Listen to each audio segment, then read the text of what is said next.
So let's take a look at the effects of neurotransmitter. Once it's received by the receptor on the postsynaptic neuron, neurotransmitter must be removed to allow frequent responding so that additional neural signals can be accepted, and also to prevent that neurotransmitter that was released into the synapse from affecting nearby synapses, because we want the effects of neurotransmitter to be localized, to be specific, not blasting a whole region of the brain with the same neurotransmitter.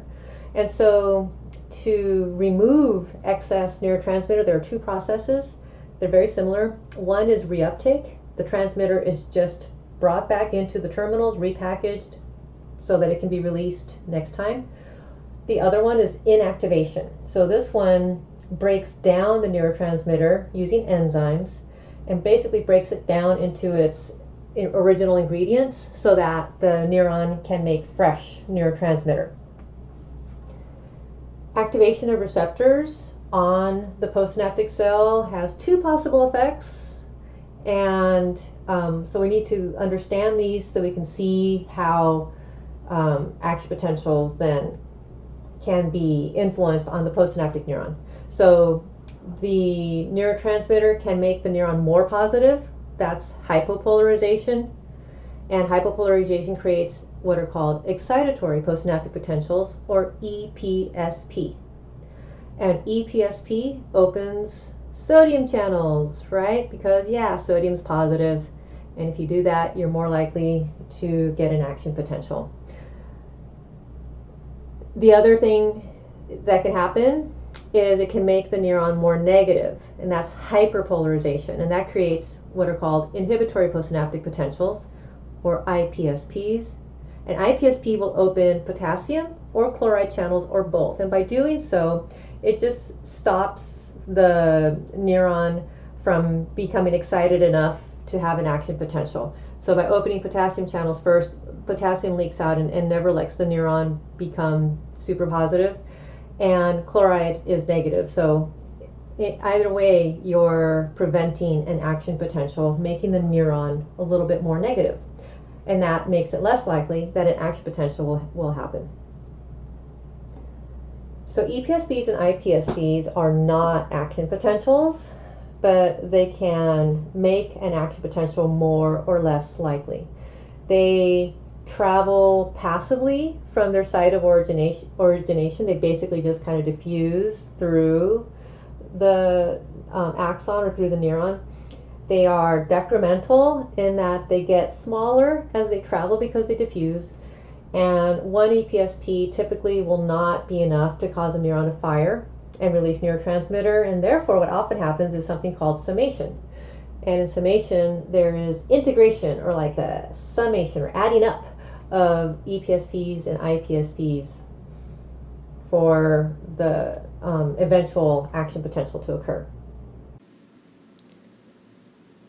So the postsynaptic neuron can integrate excitatory or inhibitory signals from other neurons in a couple of ways. One is through temporal summation, the other one is through spatial summation. And so here we have our postsynaptic neuron right here, and it's receiving inputs from neuron A as well as from neuron B. And an example of spatial summation would be that if both neuron A and neuron B, for example, are releasing neurotransmitter onto this postsynaptic neuron, and the postsynaptic neuron can essentially add up all of that stimulation. And if it adds up enough, then we end up crossing that threshold for stimulation and getting an action potential. An example of temporal summation we can see here in neuron A. Neuron A, for example, might fire multiple times in a really short amount of time. So it might release neurotransmitter, and then again, and then again. And then the postsynaptic neuron can add up all of that input and in the same way cross that threshold and trigger an action potential. Whereas any one input by itself may not be enough and you wouldn't get an action potential. So temporal and spatial summation allow the postsynaptic neuron to combine inputs over a short period of time, that's temporal, or from two or more locations, and that's spatial. Here we can see how a single input is not enough to cross the threshold. Here at point number 2, we can see that there's evidence of summation of 2 excitatory postsynaptic potentials. Here's the first one, there's the second one, but it wasn't enough to cross the threshold, so there was no action potential. Here at point number 3, we see that there are 3 EPSPs, and yes, the third one brings it across the threshold and we get an action potential.